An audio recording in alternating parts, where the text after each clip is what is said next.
Oh, faithfully conveying value by interpreting great books from around the world. Hi, this is Sally's Book Talk. Today, we're interpreting the book Wuxu Reform Historical Investigation for you, authored by Mao Haijian, a specially appointed professor in the history department at East China Normal University. In the 24th year of Emperor Guangxu's reign, that is, in 1898 AD, a major event happened in China. That year, in the fourth lunar month, Emperor Guangxu issued the Edict of National Reorganization, officially launching the reform. Descalo will immediately, the Qing court issued a series of orders involving abolishing redundant institutions and officials, reusing reformists to overhaul the imperial examination system, setting up new schools, training new-style armies, and promoting industry and commerce. The huge scale and rapid pace of reforms drew widespread attention at home and abroad. Since it was the year of Wushu, this reform movement became known as the Wushu Reform. We all know the outcome. 3 months later, conservative forces in the Qing court, represented by Empress Dowager Cixi, staged a coup, imprisoned Emperor Guangxu, and arrested and executed the reformist leaders. The Wuxu reform lasted just 103 days before it was declared aborted. It should be said that the reform's start and end are clear, but the specifics, especially what exactly happened before and after the coup, have always been murky. Kang Yue, Liang Chao, and other reformist leaders claimed that the Qing court's conservative faction, led by Empress Dowager Cixi, strongly opposed the reforms. Oh, this put Emperor Guangxu under immense pressure. In desperation, Emperor Guangxu issued a secret edict to Kang Yue, ordering him to find a way. So, Kang Yue began plotting a military coup and sent Tan Sitong to persuade Yuan Shikai to send troops to surround the summer palace where Empress Dowager Cixi resided. Yuan Shikai pretended to agree but turned around and ratted them out.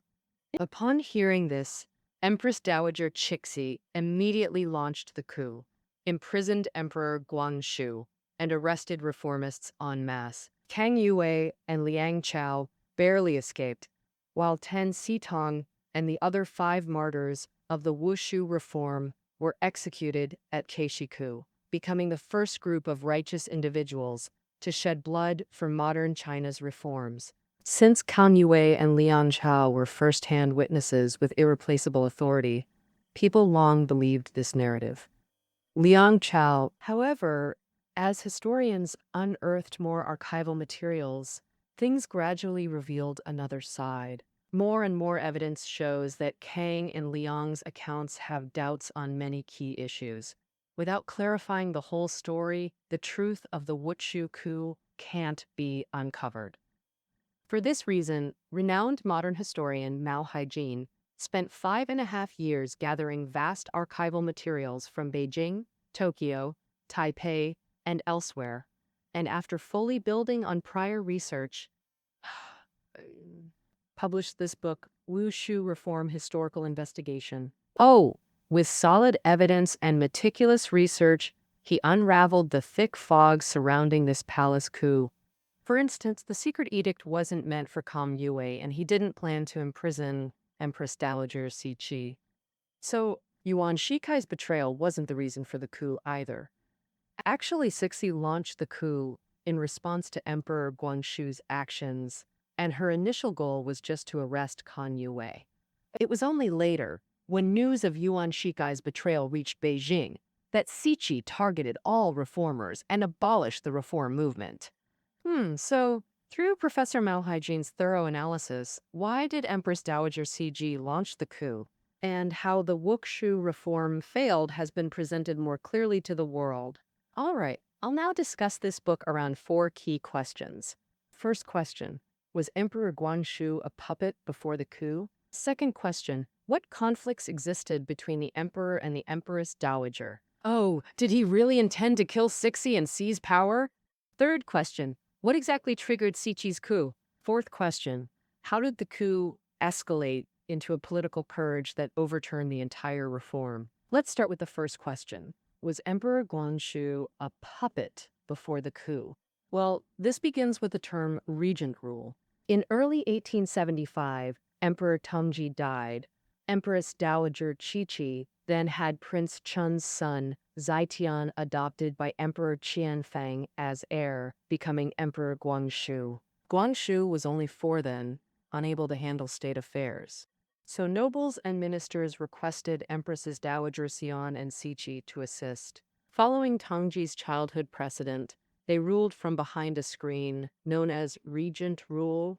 When Guangxu turned 16, Cixi announced she'd hold a ceremony for him to personally rule. Nobles led by Prince Chunyi Xuan, Guangxu's birth father, knew this was Cixi testing reactions, not genuinely returning power. So with ministers urging her to stay, Cixi continued regent rule until 1889, Guangxu's 15th year.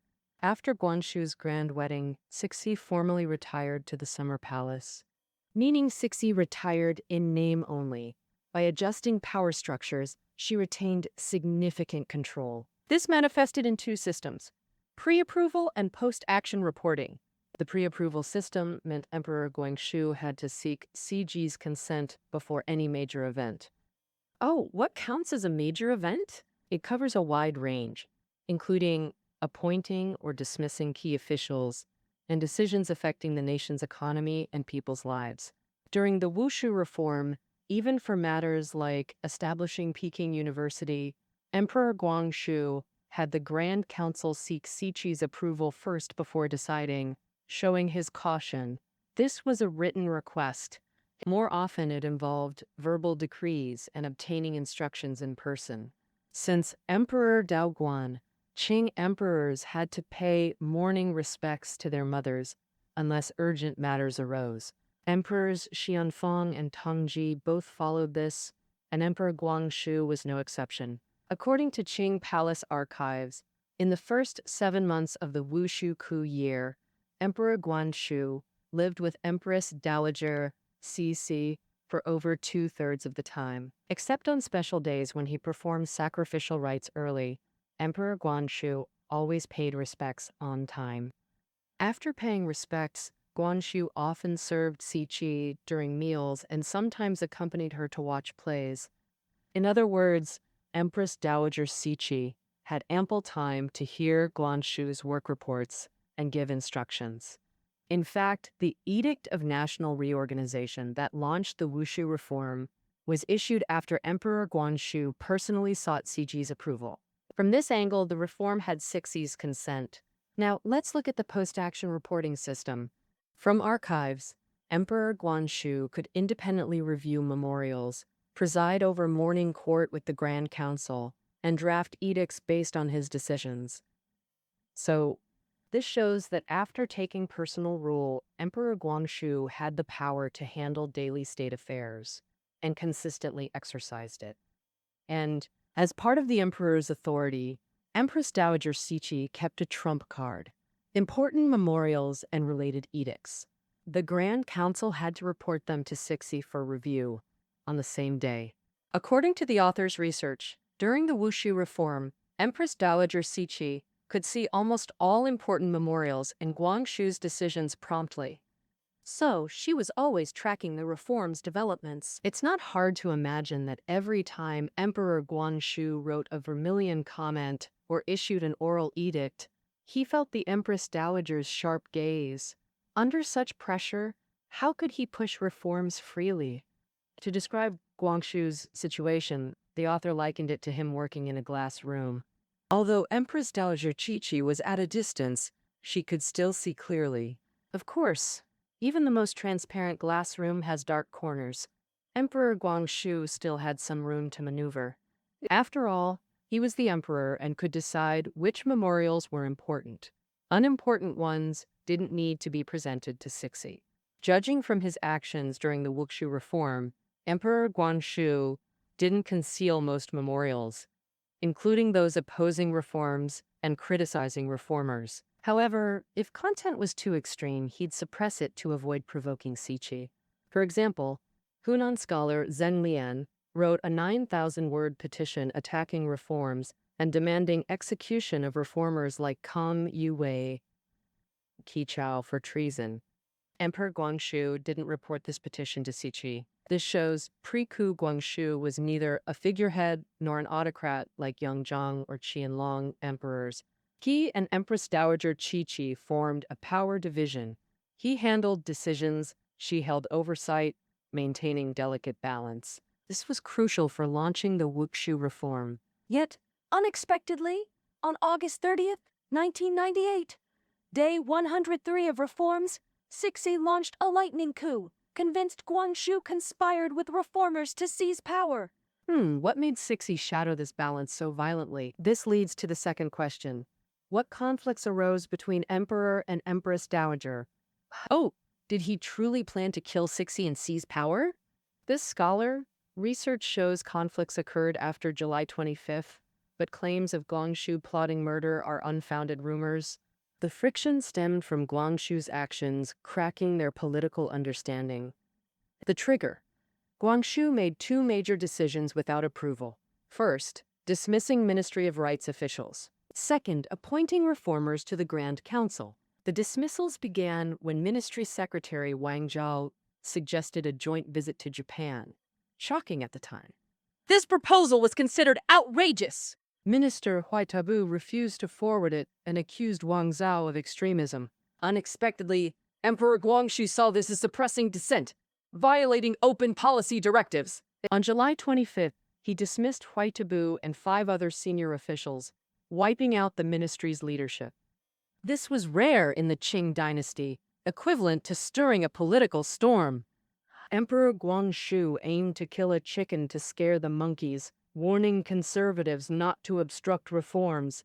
The next day, July 26th, Guangxu appointed key reformers Yang Ru, Lin Shu, Liu Guangdi, and Tan Xitang as Grand Council secretaries, the famous 4 secretaries. What exactly was a Grand Council secretary's role?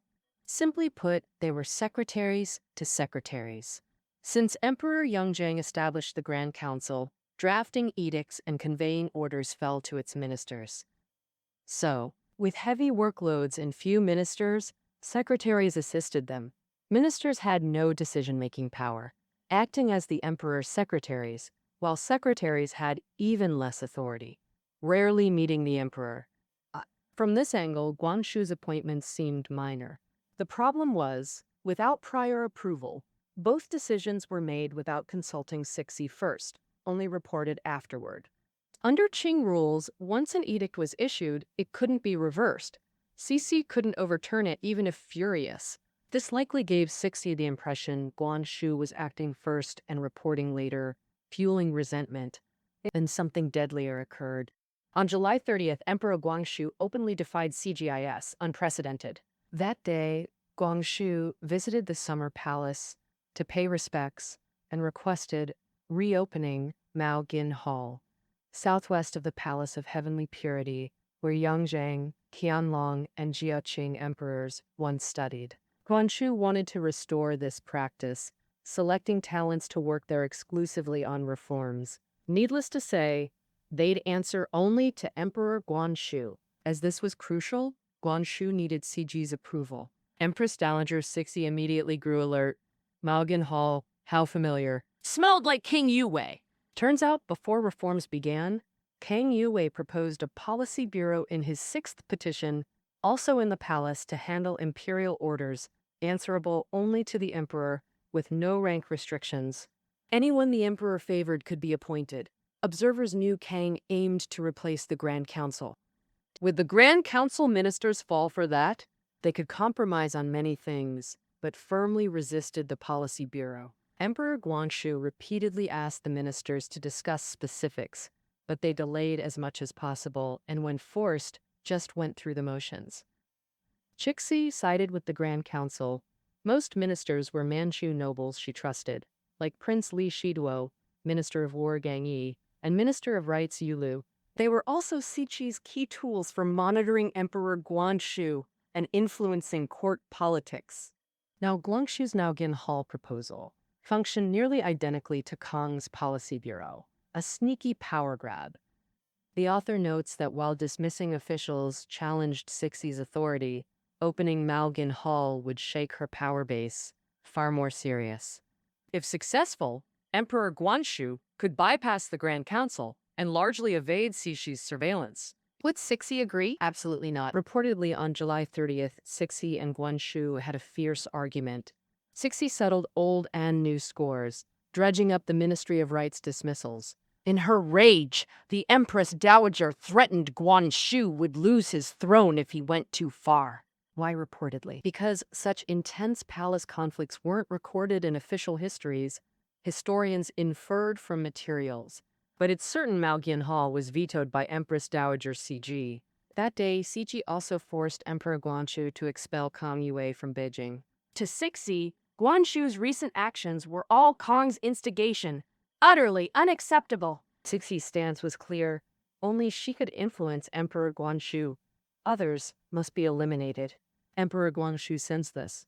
After reforms began, he'd ordered Kang to Shanghai to run the Shiwu Bao newspaper, nominally to lead reform propaganda, actually to get him out of Beijing. But Kang stayed. Guangxu pretended ignorance, until Cixi heard. Rumors claimed Kang often entered the palace for secret talks. Impossible, given strict Qing protocols. But Cixi seized on this, forcing Guangxu to vow cutting ties with Kang forever. On August 2nd, Emperor Guangxu publicly ordered Kang to leave Beijing immediately without delay. King emperors issued edicts in several ways. Some weren't publicly disclosed. Public edicts were officially published by the Grand Secretariat for all to see, declaring to the realm. Emperor Guangxu's public edict ordering Kang Yue to leave was meant for Cixi's eyes. Kang Yue repeated his old trick, stalling and refusing to leave. Cixi didn't press further since Guangxu still obeyed on major issues. No real threat. Then why did Cixi launch the coup? Historians refocused on July 30th, the day of direct conflict between Guangxu and Cixi. Did Guangxu make covert moves beyond obeying Cixi? Yes. On July 31st, he summoned someone, Yang Rui, one of the 4 secretaries. Guangxu gave him a vermilion edict hidden in his sash. The Sash Edict! What did the Sash Edict say? Previously known through Kang's version, Guangxu claimed Cixi rejected reforms, ignored his pleas, and threatened his throne. I now order Kang Yue with Yang Rui, Lu Guangdi, Lin Shu, and Tan Sitong to secretly plan my rescue. So while publicly expelling Kang, Guangxu secretly warned of danger and ordered rescue. The vague rescue left room for extreme interpretations, thus spread the theory. Guangxu hinted at a military coup, which reformers seemingly acted upon. After receiving the edict, reformers plotted repeatedly. Kang took a gamble, sending Tan Sitong to recruit Yuan Shikai. Why Yuan Shikai? He commanded troops. Of Beijing-Tianjin's 3 Qing armies, his new army at Shaojian was strongest. Yuan had reformist ties, and Guangxu promoted him from 3rd-rank judicial commissioner to 2nd-rank vice minister.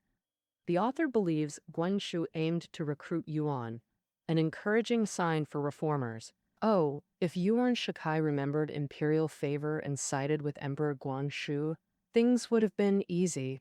So on August 3rd evening, Tan Sitong visited Yuan Shikai's Beijing residence and showed him the so-called Sash Edict. Tan proposed Yuan surround the summer palace, kidnap Empress Dowager Cixi, and kill her favorite minister, Yuan's superior Ronglu. This was the Garden Siege plan. Yuan pretended to agree, but betrayed the reformers to Ronglu after Tan left. Cixi thus launched the coup, along the mainstream historical narrative. But historians question this, focusing on 2 points. Was the Sash Edict genuine? And did Yuan Shikai really betray them? First, the Sash Edict's authenticity. The original was later found in archives, confirmed as Emperor Guangxu's handwriting. The problem: Kang Yue tampered with it, shown in 2 details. First crucial detail, the edict was for Yang Rui. Kang wasn't mentioned at all. Yang had been aide to Zhang Zhidong, Governor-General of Huguang, his appointment owed to Zhang's recommendation. By late Qing rules, this made him Zhang's faction member. By giving Yang the edict, Guangxu likely wanted the 4 secretaries and Zhang to collaborate on solutions. But Kang altered the recipient to himself, demoting Yang to messenger. Kang then gathered reformers to strategize. Second detail, Guangxu sought ways to continue reforms without angering CGC, not self-rescue. He instructed them to draft solutions as memorials passed by Grand Council ministers, Cixi's allies who reported important ones to her. And, quote, if planning conspiracy, why involve ministers who reported to Cixi? Thus, the original edict shows no coup plot by Guangxu. Promoting Yuan Shikai was likely long-term strategy, not immediate action. It was the reformers who acted independently, changing events while Guangxu remained unaware. Now, did Yuan betray them to Ronglu? Historians, including the author, agree he did, but this wasn't the coup trigger. Why? Oh, time-wise, it was impossible. We know the coup happened on the morning of August 6th. If Yuan Shikai's betrayal triggered it, the news would have reached Cixi by August 5th evening, but Yuan's movements prove it couldn't spread that fast. First, on August 3rd, Tan Sitong met Yuan Shikai at Beijing's Fawa Temple. Their talk ended late at night. Since Ronglu was in Tianjin and Beijing's gates were closed, Yuan couldn't leave. He had to wait until next morning, August 4th, to take the early train to Tianjin. Back then, the first Beijing-Tianjin train departed at 6 a.m., taking about 3.5 hours. After arriving, Yuan needed 2 to 3 more hours to reach the Zhili governor's office, meeting Ronglu around noon. Given the extreme sensitivity of this palace intrigue, they'd surely discuss it carefully. This made it hard for Yuan to catch the 3 p.m. last train back to Beijing. In other words, he couldn't return to Beijing that day. Problem was, Yuan had an imperial audience with Emperor Guangxu early next morning about his promotion. Oh, faithfully conveying value by interpreting great books from around the world. Hi, this is Sally's Book Talk. Today we're interpreting the book Wu Bu Reform Historical Investigation for you, authored by Mal Haijin, a specially appointed professor in the history department at East China Normal University. In the 24th year of Emperor Guangxu's reign, that is, in 1898 AD, a major event happened in China. That year, in the 4th lunar month, Emperor Guangxu issued the Edict of National Reorganization, officially launching the reform. Immediately, the Qin court issued a series of orders involving abolishing redundant institutions and officials, reusing reformists to overhaul the imperial examination system, setting up new schools, training new-style armies, and promoting industry and commerce. The huge scale and rapid pace of reforms drew widespread attention at home and abroad. Since it was the year of Wuchu, this reform movement became known as the Wuchu Reform. We all know the outcome. 3 months later, conservative forces in the Qing court, represented by Empress Dowager Cixi, staged a coup, imprisoned Emperor Guangxu, and arrested and executed the reformist leaders. The Wushu reform lasted just 103 days before it was declared aborted. It should be said that the reform's start and end are clear, but the specifics, especially what exactly happened before and after the coup, have always been murky. Tang Yue, Liang Chao, and other reformist leaders claimed that the Qing court's conservative faction, led by Empress Dowager Cixi, strongly opposed the reforms. Oh, this put Emperor Guangxu under immense pressure. In desperation, Emperor Guangxu issued a secret edict to Kang Yue, ordering him to find a way. So, Kang Yue began plotting a military coup and sent Tan Sitong to persuade Yuan Shikai to send troops to surround the summer palace where Empress Dowager Cixi resided. Yuan Shikai pretended to agree but turned around and ratted them out.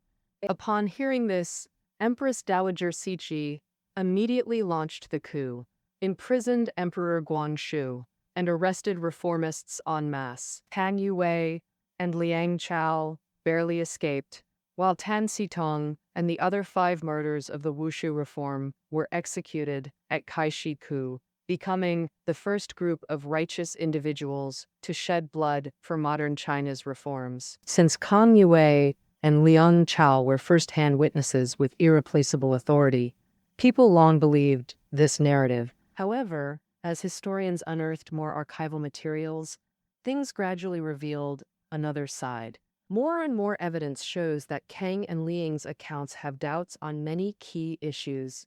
Without clarifying the whole story, the truth of the Wushu coup can't be uncovered. For this reason, renowned modern historian Mao Haijin spent 5.5 years gathering vast archival materials from Beijing, Tokyo, Taipei, and elsewhere, and after fully building on prior research, published this book, Wushu Reform Historical Investigation. With solid evidence and meticulous research, he unraveled the thick fog surrounding this palace coup. For instance, the secret edict wasn't meant for Kang Yue, and he didn't plan to imprison Empress Dowager Cixi. Yuan Shikai's betrayal wasn't the reason for the coup either. Actually, Cixi launched the coup in response to Emperor Guangxu's actions, and her initial goal was just to arrest Kang Yue. It was only later, when news of Yuan Shikai's betrayal reached Beijing, that Cixi targeted all reformers and abolished the reform movement. So through Professor Mao Haijin's thorough analysis, why did Empress Dowager Cixi launch the coup, and how the Wushu reform failed, has been presented more clearly to the world. All right, I'll now discuss this book around 4 key questions. First question, was Emperor Guangxu a puppet before the coup? Second question, what conflicts existed between the emperor and the Empress Dowager? Oh, did he really intend to kill Cixi and seize power? Third question, what exactly triggered Cixi's coup? Fourth question, how did the coup escalate into a political purge that overturned the entire reform? First, let's address the first question. Was Emperor Guangxu a puppet before the coup? This starts with the term regent rule. In early 1875, Emperor Tongji died.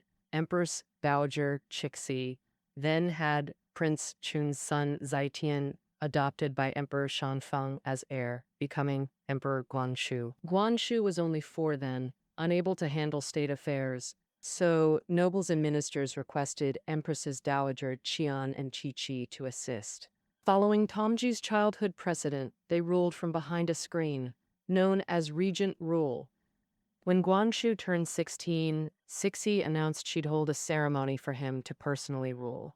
Nobles led by Prince Chun Yixuan, Guangxu's birth father, knew this was Cixi testing reactions, not genuinely returning power. So, with ministers urging her to stay, Cixi continued regent rule until 1889, Guangxu's 15th year. After Guangxu's grand wedding, Cixi formally retired to the summer palace, meaning Cixi retired in name only. By adjusting power structures, she retained significant control. This manifested in 2 systems, pre-approval and post-action reporting. The pre-approval system meant Emperor Guangxu had to seek Cixi's consent before any major event. Oh, what counts as a major event? It covers a wide range, including appointing or dismissing key officials and decisions affecting the nation's economy and people's lives. During the Wushu reform, even for matters like establishing Peking University, Emperor Guangxu had the Grand Council seek Cixi's approval first before deciding. Showing his caution, this was a written request. More often, it involved verbal decrees and obtaining instructions in person. Since Emperor Daoguang, Qing emperors had to pay mourning respects to their mothers unless urgent matters arose. Emperors Xianfeng and Tongji both followed this, and Emperor Guangxu was no exception. According to Qing Palace archives, in the first 7 months of the Wushu coup year, Emperor Guangxu lived with Empress Dowager Cixi for over 2/3 of the time. Except on special days when he performed sacrificial rites early, Emperor Guangxu always paid respects on time. After paying respects, Guangxu often served Cixi during meals and sometimes accompanied her to watch plays. In other words, Empress Dowager Cixi had ample time to hear Guangxu's work reports and give instructions. In fact, the Edict of National Reorganization that launched the Wushu reform was issued after Emperor Guangxu personally sought Cixi's approval. From this angle, the reform had Cixi's consent. Now, let's look at the post-action reporting system. From archives, Emperor Guangxu could independently review memorials, preside over morning court with the Grand Council, and draft edicts based on his decisions. This shows that after taking personal rule, Emperor Guangxu had the power to handle daily state affairs and consistently exercised it. As part of the emperor's authority, Empress Dowager Cixi kept a trump card, important memorials and related edicts. The Grand Council had to report them to Cixi for review on the same day. According to the author's research, during the Wuxu reform, Empress Dowager Cixi could see almost all important memorials and Guangxu's decisions promptly, so she was always tracking the reform's developments. It's not hard to imagine that every time Emperor Guangxu wrote a vermilion comment or issued an oral edict, he felt the Empress Dowager's sharp gaze. Under such pressure, how could he push reforms freely? When ordered to the Board of Punishments for interrogation, Emperor Guangxu resisted. Cixi then presented Yang Chengyi's memorial and adopted his proposal to restore regent rule. On August 6th, during morning court, Cixi and Guangxu jointly summoned Grand Council ministers. Guangxu orally announced Empress Dowager Cixi's resumption of regent rule. Historians mark this day, August 6, 1998, as the outbreak date of the Wushu coup, corresponding to September 21, 1998. But initially, Empress Dowager Cixi's targets were limited. The coup escalated step by step, evolving from palace drama into a political purge that overturned the entire Wushu reform. In Part 4, I'll detail this process. The author notes that on coup day, Cixi ordered only 2 arrests: Ministry of Works secretaries, Kang Yue and his assistant brother Kang Guangren. Kang Yue had already fled upon hearing rumors. Other reformers, leader Liang Qichao, also escaped. After Kang Guangren's arrest, Cixi paused for a day until Ronglu reported Kang Yue and Tan Sitong had plotted a military coup with Yuan Shikai. Now, the problem wasn't just Kang Yue, but the entire reformist faction. Cixi's crackdown widened dramatically. On August 8th, Cixi ordered the infantry command to arrest 7 reformist officials. The 4 secretaries, Yang Rui, Lu Guangdi, Lin Shu, Tan Sitong, Railway and Mining Director Zheng Yingheng, Censor Yang Shenqiu, and academician Xu Jingjing. On the 13th, the 4 secretaries plus Kang Guanren and Yang Shenqiu, the famed 6 gentlemen, were executed without trial at Beijing's Kaishikao. Oh, Empress Dowager Cixi rushed executions fearing foreign interference and rescue attempts. First, foreign interference. This relates to Kang Yue's townsman Zhang Yinheng, who introduced Kang to Grand Council Minister Wang Tonghe, who then presented Kang to Emperor Guangxu. Cixi despised this. Cixi, hating the crow along with the nest, naturally despised Zheng Yinheng too. After the coup, Cixi wanted to arrest Kang Yue, but Kang sensed danger and fled to Shanghai, protected by the British consul. So Cixi vented anger on Zheng Yinheng, ordering the infantry command to arrest him. Cixi intended to make Kang's brother Kang Guanren and recommender Zheng Yinheng scapegoats, since Kang escaped. Unexpectedly, Zheng Yinheng, with foreign affairs experience and service as envoy to Britain, America, and Japan, was among few Qing officials understanding the West. During the Wuxu reform, Zhang oversaw railways and mining, often collaborating with foreigners who highly regarded him. Foreign ministers found Zhang easier to deal with than arrogant Manchu officials, a symbolic reformist figure. So after his arrest, Britain, Japan protested. Ito Hirobumi in Beijing joined Japanese British ministers pressuring the Qing court against executions, forcing Cixi to exile Zheng to Xinjiang. Next, private rescue efforts. After the coup, Zhang Zidong, governor-general of Huguang, actively rescued his former aide, Yang Rui. Zhang Zidong told Grand Council ministers Wang Wenshao and Yulu only ringleaders like Kang should be punished. No wide reprisals. Besides, Yang Rui wasn't Kang's faction member. They conflicted deeply. Zhang also begged Jili Governor Ronglu to secure Yang's release. Yang Rui, Even Prince Qing Yiquan, Ciji's favorite presiding over trials, was persuaded and reportedly intended to exonerate Yang.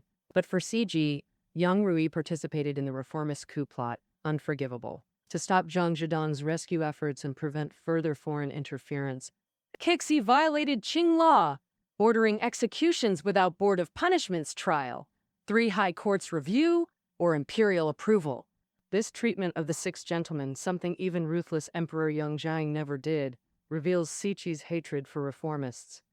After crushing reformists, Cixi targeted moderates, officials advocating reform less radically. Though uninvolved in plots and not executed, their careers ended.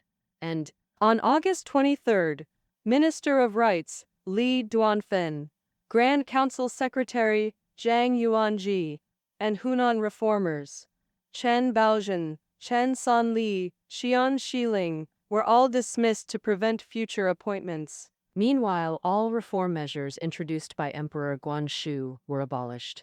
For example, the reformist newspaper Shi Wu Bao, used to promote change, was shut down. Press faced strict control.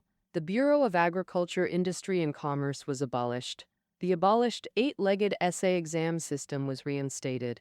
At this point, the Wuxu reform was thoroughly ended, yet Empress Dowager Cixi remained uneasy, determined to root out all remnants. Her method: tightly controlling the emperor. She imprisoned Emperor Guangxu at Yingtai in the Western Gardens and purged his eunuch attendants. On August 24th, Cixi personally interrogated 14 eunuchs, executing 4 by beating them to death with clubs. 10 others received 100 to 200 cane strikes before being shackled. Life imprisonment. Cixi warned Guangxu's eunuchs, anyone scheming behind her back would meet the same fate. From then on, Guangxu's every move was controlled. Cixi even considered deposing him. Oh, is there evidence for this?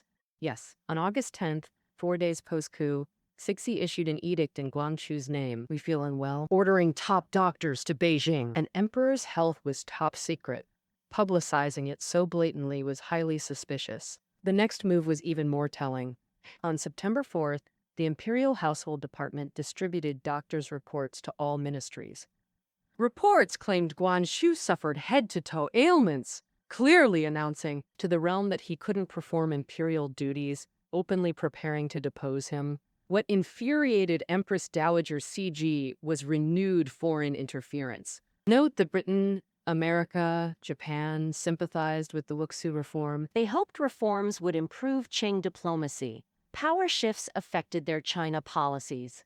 Compared to Cixi, foreign powers saw Emperor Guangxu as more open-minded and willing to learn from the West. Therefore, in the political struggle between the two, foreign powers generally favored Emperor Guangxu. After the coup, foreign envoys quickly learned that Emperor Guangxu was under house arrest. The announcement of Emperor Guangxu's illness made them more uneasy, feeling that Empress Dowager Cixi might depose the emperor, which foreign powers did not want to see. So under the intervention of British and French envoys, the Qing court was forced to agree to let a French doctor enter the palace to examine Emperor Guangxu. The diagnosis result: Emperor Guangxu suffers from kidney disease, needs rest and recuperation, but it doesn't affect his ability to handle state affairs. This essentially negated the consultation report of the Qing dynasty's renowned doctors. At the same time, 8 countries, Britain, America, France, Germany, Italy, Russia, Austria, and Japan, all sent troops to the legation quarter in Dongjiaminshang, less than 3 kilometers from where Empress Dowager Cixi resided, which couldn't help but make her apprehensive. Under such circumstances, Empress Dowager Cixi was forced to abandon her plot to depose Emperor Guangxu, and a more intense palace struggle came to an abrupt halt. But Empress Dowager Cixi remained resentful, which foreshadowed her attempt in 1900 to use the Boxers to drive out foreigners, leading to the 8-Nation Alliance's invasion of China. And, at this point, the origin, evolution, and outcome of the Wuchu coup have all been covered. Summarizing the whole process, it can be seen that this coup wasn't completed at once. It had a process of continuous escalation and intensification. Oh, on July 19th, Emperor Guangxu dismissed 6 officials from the Ministry of Rights without prior approval. On the 20th, similarly without approval, he appointed reformist leaders like Yang Ru as Grand Council secretaries. These 2 actions displeased Empress Dowager Cixi, but she held back until July 29th, when Emperor Guangxu requested approval to open Maogan Hall. Cixi flatly refused and forced Emperor Guangxu to expel Kang Yue from Beijing. Oh, on the afternoon of August 3rd, Empress Dowager Cixi received a memorial from censor Yang Changyi, hearing that Emperor Guangxu would hire former Japanese Prime Minister Ito Hirobumi to lead the reforms, which alarmed her. She quickly returned to the Forbidden City to personally oversee matters. On the 5th, Emperor Guangxu received Ito Hirobumi, and there were no inappropriate remarks, so Cixi felt relieved. Oh, but suddenly, reports came that Kang Yue hadn't left Beijing and was acting suspiciously, as if plotting something. Empress Dowager Cixi was furious on the 6th, and together with Emperor Guangxu, summoned the Grand Council ministers, announced the restoration of regent rule, and ordered the arrest of Kang Yue. Oh, soon after, Rong Lu conveyed news that the reformists had instigated Yuan Shikai to stage a military coup, attempting to surround the summer palace and kidnap the Empress Dowager. Empress Dowager Cixi was enraged and decided to imprison Emperor Guangxu, arrest and kill the reformists, and deal with officials sympathetic to the reforms. All reform-advocating officials were uniformly dismissed and investigated. Reform measures were successively abolished. By this point, reformist forces in court were purged, and the Wushu reform had completely failed. In summary, the core issue was Cixi's gradual loss of trust in Emperor Guangxu, shattering their delicate balance and triggering the coup. Reformists weren't the decisive factor, but their conspiracy altered events' nature, making Cixi escalate a power struggle into overthrowing the entire reform movement. This outcome was likely unforeseen by Cixi, Guangxu, or the reformists themselves. The coup's twists, plus self-serving narratives from involved factions, shrouded events in mystery from the start. For over a century, historians researched tirelessly. This author employed needlepoint precision, comparing sources to clarify daily events, fundamentally restoring the coup's sequence. Thus, after publication, historians hailed this book as the definitive work on the Wuxu coup. That concludes our interpretation of Wuxu Reform Historical Investigation. Reading notes are below the audio. Until next time,